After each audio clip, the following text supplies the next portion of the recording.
Hey, what's up everybody? It's Ryan Stewman. And while you may be watching this video of me inside my $500,000 office right now, I grew up on a farm. And the reason I tell you that is on a farm that I grew up on, we didn't have a whole bunch of money. We didn't have a lot of fancy tractors. We didn't have a lot of fancy equipment. We rented them from time to time, but most of the time we just did the manual work. You know, we didn't have a tractor that would come pick up hay bales and throw them in the back of a truck. We would go out there, my cousins and I, and we'd lift up the hay and throw it on the back of the trailer and drive the truck up, pick up more. Usually my grandfather would pull the truck up and we'd throw the hay on the truck, okay? That's how I got these guns, right? I've had them, that's just a joke. But anyway, back to the point here. I want to explain to you the difference between how people dig a hole, because this needs to be said, because this, even though I'm going to tell you a story about a country boy and a farm, it really equates to what's going on in social media these days, and a lot of people don't understand this, okay?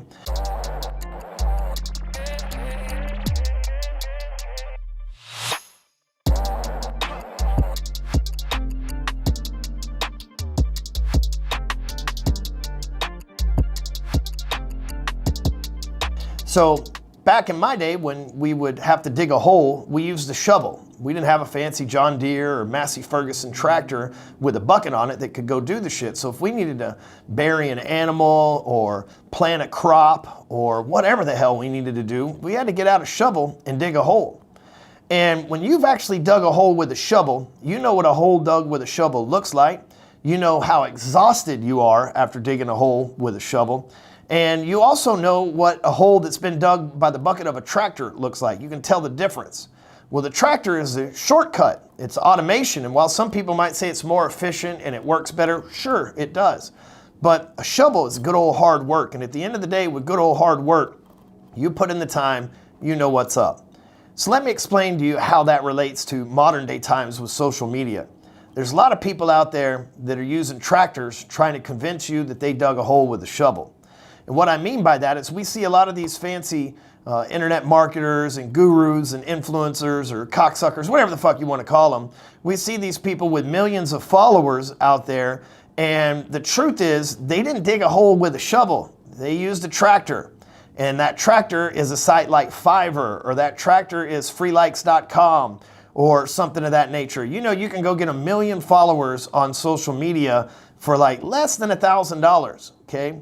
And so the reason why I know this is because I know what engagement with real followers looks like versus engagement with fake followers, being the tractor, versus I know what engagement with the shovel is. If you'll notice, the trend over the last couple of years is a lot of these quote-unquote influencers have left Facebook using their personal profile and they're using Instagram. Why? Because you can't buy fake followers on a personal Facebook post. For example, when I make a post on Facebook, I'll get 300, 400, 500, sometimes 1,000 likes. I've got roughly 30,000 followers on my personal profile over there. Those are all real people, right? You can't buy, as far as I know, you can't buy fake followers on social media, on Facebook, on your personal profile. You can for your fan page, but not your personal profile. So when I make a post on my personal profile or inside of my Facebook group and it gets a massive amount of engagement, I know what that looks like. I know what that feels like. I know what the ratios are. I know what the numbers are.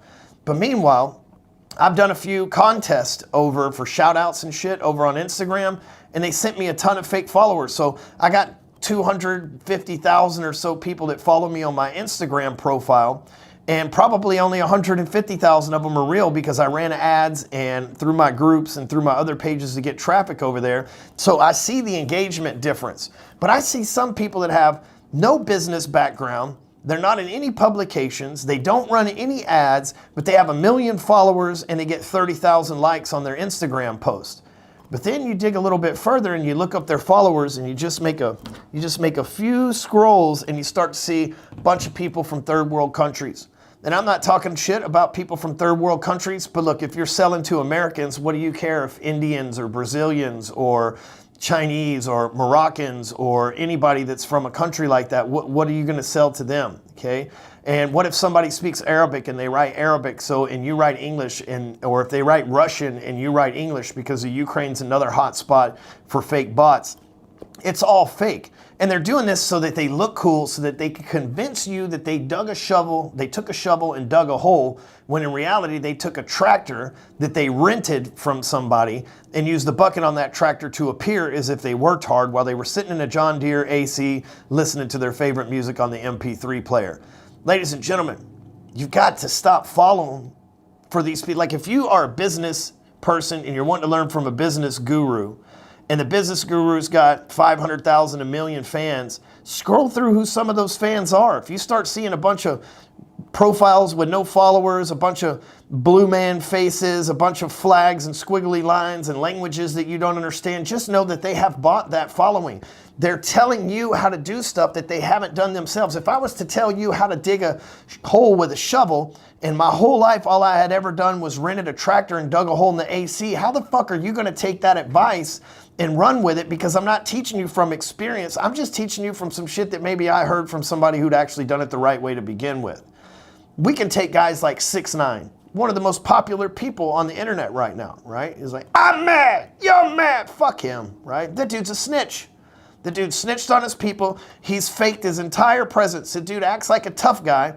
And you can go to YouTube and see videos of soccer moms kicking his fucking ass at the airport and his security detail. The guy's one of the biggest jokes out there. Well, one of the things that he does is, and he does this well, is he digs a hole with a tractor. He gets a shitload of fake followers, a shitload of bots, a shitload of bullshit phone banks in India. And if you guys didn't know that these exist, in the Ukraine, Brazil, and India, there are these places where you can say, hey, I'm going live at this time. I will pay you money to turn as many phones on my channel as possible so it looks like a lot of people are watching me on my live and makes me famous, appear famous. And so he goes out and he spends his money to get all these fake bots and all these people that are fake, that aren't real viewers, to watch his shit. Look, I'm telling you, I'm an avid fan of rap music. I'm an avid fan of music, period. And I travel the world. I ain't never got in anybody's car and they bumping some 6ix9ine, but this motherfucker's got 15 million followers. He's breaking records on YouTube, which, by the way, you can buy fake views on YouTube too. Back in the day, I tried that. I spent $10 to get 125,000 fake views on a video that I did. Okay? I'm telling you, you've got a lot of people out there that appear to be living this fast life and have all these fans, and it's a lot of hogwash, it's a lot of bullshit, it's a lot of made up bots and things that don't benefit you. So what I would encourage you to do is do your research. Don't take advice on how to dig a hole with a shovel from somebody that ain't ever put their hands on a shovel. Don't follow somebody just because they have these massive numbers and seem to be popular. Follow people that have actually got in the trenches, that have actually bounced back, that have actually done the things that you want to do, that actually have the things that you want to have, that aren't fake, they aren't rented, they aren't this, that, and the other. Like, make sure that before you give your money, your attention, your time, your effort, all these precious commodities that we have, make sure before you give it to somebody, you understand who that somebody really is. Because now, in today's day and age, we're armed with more misinformation than ever before in history. Whatever you want to believe, you can find some confirmation bias to make it right for you. You want to believe that somebody's super famous and has millions of followers, you can go and find people that are super famous for nothing that have millions of followers. But most of those followers are bought. Most of those followers come from fake ass shout outs. I'm a businessman. I want people to follow me who work in sales, who are into motivation, who own their business. Those are the people that I look to connect with. Doesn't matter what country they're from or where, but those are the people that I look to connect with. Most of my audience is American for that reason, because that's one of the big core values that we have as a lot of American entrepreneurs here. But here's the thing. If I was to go get a rapper to do a shout out for me for $7,500 and get me 30,000 followers, good chance that most of those 30,000 followers ain't never going to buy from me because they're into rap music, not into business. They're only coming to my page so that they can collect the reward or the gift or the prize or whatever that rapper's giving to them in order to follow me. And most of them are going to unfollow me, but all the fake bots and shit that they send are going to forget to unfollow me and they're going to stay there. I've done this before. I did a shout out with someone that's very famous, a gentleman named Dan Bilzerian, and I gained 100,000 followers in like 10 days because of the shout outs that he gave me in this contest. Dude, the 100,000 followers did me absolutely no good. That's why I have 250,000 followers now instead of the 150 that I used to. But my engagement still only comes from the original 150. It did not do me any good. I used a tractor and it didn't create as good of a hole as the one that I dug my goddamn self.